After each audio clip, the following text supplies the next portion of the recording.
Chaque année, à pareil moment, nous nous retrouvons d'une part pour tirer les enseignements de l'année écoulée et d'autre part nous accorder sur les priorités de notre système éducatif pour la nouvelle année qui se pointe à l'horizon. Il me paraît opportun d'annoncer que l'année scolaire 2020-2021 placée sous le signe du renforcement des apprentissages et promotion de l'éducation civique à la Covid-19. Cette thématique vise à mobiliser tous les acteurs du système autour de l'école afin de restaurer celle-ci dans son rôle de promoteur de valeurs citoyennes, de cohésion sociale et de développement des apprentissages face à la pandémie. C'est le lieu ici de rappeler à l'ensemble de la communauté éducative les dispositions prises par le gouvernement pour contenir cette pandémie de Covid-19. Ainsi, le respect des mesures barrières sera de mise. Il s'agit précisément de la distanciation physique, des ports de masques, de lavage de mains régulier, des lavages réguliers des mains au savon ou à l'usage des gels hydroalcooliques. Je voudrais m'adresser aux responsables des établissements scolaires afin de veiller aux attroupements des élèves pendant les heures récréatives, aux activités sportives, mais aussi autour des femmes vendeuses dans la cour des établissements. Il est aussi recommandé aux parents d'élèves de se tenir en dehors de la cour des établissements pour l'acheminement et la récupération des enfants. Sur le plan pédagogique, tous nos établissements scolaires devront ouvrir leurs portes afin d'accueillir les enfants sans restriction. L'accent sera mis sur le respect des mesures barrières édictées par le gouvernement dans le cadre de la lutte contre la propagation de la Covid-19. Par ailleurs, le gouvernement poursuit ses efforts avec l'appui de ses partenaires pour assurer l'éducation des enfants réfugiés, retournés et déplacés dans toutes les zones affectées. Nous encourageons les responsables administratifs et pédagogiques à redoubler d'efforts dans la gestion du personnel enseignant, la lutte contre les brebis galeuses dont le comportement sape les efforts déployés doit se poursuivre avec le même élan. L'application du bilinguisme sera renforcée par la mise en œuvre de la stratégie de son développement.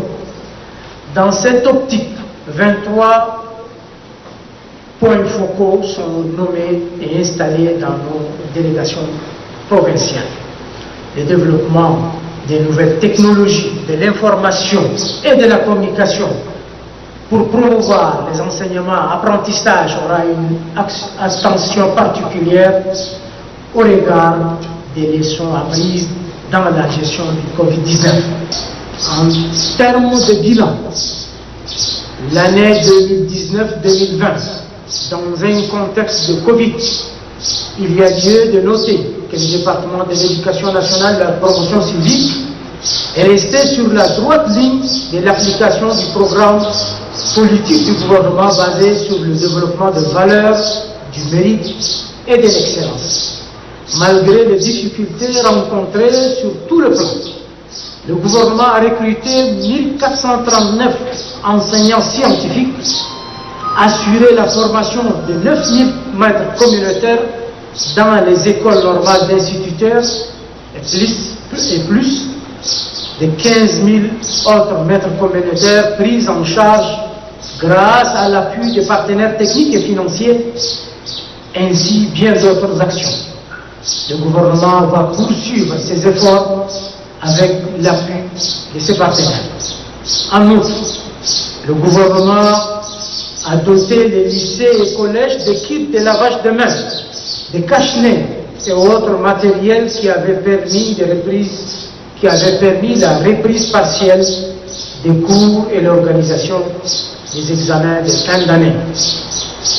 Il n'est pas fortuit de rappeler que le maréchal du Tchad, Idriss Déby Itno, président de la République, chef de l'État, chef du gouvernement, appuie personnellement la semaine de la citoyenneté, action par laquelle nos structures d'accueil sont rendues propres et fréquentables. En matière de résultats, aux différents examens, les indicateurs de performance sont positifs. Il s'agit de brevet d'enseignement fondamental BEF avec un taux de réussite de 80,28%. Brevet technique BT avec un taux de 77,70%. Baccalauréat, première série des épreuves écrites avec 20,16%. Ces résultats proviennent d'une synergie d'action des partenaires techniques et financiers, des agences des Nations Unies, des ONG nationales et internationales, des enseignants, parents d'élèves, des médias, des promoteurs des établissements privés. C'est le lieu ici de leur exprimer notre profonde gratitude. Nous exprimons particulièrement notre reconnaissance à la Fondation Grand Cœur pour ses multiples interventions en faveur de l'éducation, notamment la dotation de 23 000 tablements, plus de 50 000 kits scolaires et 240 bourses scolaires aux filles.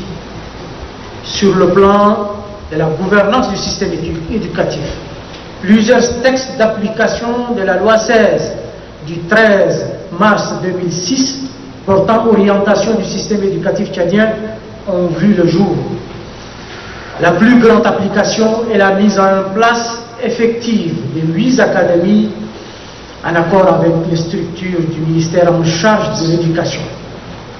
L'objectif de la mise en place de ces nouvelles structures est de rendre plus efficace et efficiente la gestion des ressources matérielles et humaines de proximité.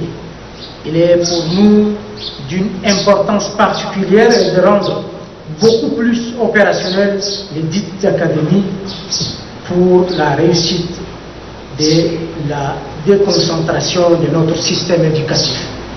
Notre souhait est de maintenir la collaboration, le dialogue et l'application avec tous les partenaires qui ont prévalu pendant l'année scolaire écoulée au bénéfice de tous les enfants tchadiens.